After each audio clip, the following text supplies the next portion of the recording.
21/8/2021 তাৰিখে ধেমাজি নগৰৰ মাজমজিয়াত এএছটিচি বাছ ষ্টেণ্ডৰ অপজিটত যি এক নিৰ্মম হত্যাকাণ্ড সংঘটিত কৰিছিল নন্দিতা শইকীয়া নামৰ এগৰাকী ছাত্ৰীক যি হত্যা কৰা হৈছিল সেই গোচৰত আজি চূড়ান্ত ৰায়দান মাননীয় আদালতে কৰিছে। 21/8/2021 তাৰিখে ৰিণ্টু শৰ্মা নামৰ এজন ব্যক্তিয়ে তিনিজন ব্যক্তিক একেলগে দাৰে হত্যাৰ উদ্দেশ্যেৰে আক্ৰমণ কৰিছিল। তেওঁলোকৰে দুজন দেৱ দত্ত আৰু কাশ্মিনা দত্ত সৌভাগ্যক্ৰমে দীঘলীয়া ট্ৰিটমেণ্টৰ পিছত তেওঁলোক আৰোগ্য হ'বলৈ সক্ষম হ'ল যদিও নন্দিতা শইকীয়া 4 দিনৰ পিছতে মৃত্যু খাবতি ল'ব লগা হ'ল।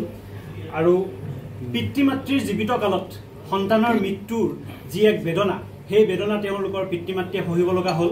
সেই মৃত্যু কোনো স্বাভাৱিক মৃত্যু নাছিল, সেই মৃত্যু কোনো দুৰ্ঘটনাজনিত কাৰণত হোৱা মৃত্যু নাছিল, সেই মৃত্যু কোনো ৰোগজনিত কাৰণত হোৱা মৃত্যু নাছিল, সি আছিল এক হত্যাকাণ্ড।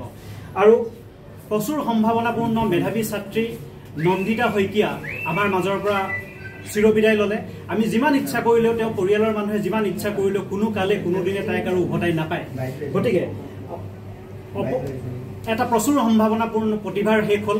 আৰু এই যি ক্ষতি, এই ক্ষতি কেৱল নন্দিতা শইকীয়াৰ পৰিয়ালবৰ্গৰ ক্ষতি নহয়, এই ক্ষতি কেৱল মৰিধল মহাবিদ্যালয়খনৰ ক্ষতি নহয়, এই ক্ষতি কেৱল নন্দিতা শইকীয়াৰ পৰিয়ালবৰ্গ আত্মীয় স্বজন বা বন্ধু বান্ধৱীৰ ক্ষতি নহয়, এই ক্ষতি এক সামাজিক ক্ষতি। অপৰাধ যিমানে গম্ভীৰ হয়, যিমানে গধুৰ হয়, তাৰ শাস্তিও সিমানে গম্ভীৰ হ'ব লাগে। এই উদ্দেশ্যৰে আজি 4টা বছৰে মই নন্দিতা শইকীয়া আৰু তেওঁলোকৰ বাকী দুজন জখমীৰ হৈ পিনে ওকালতি কৰি আহিছিলোঁ।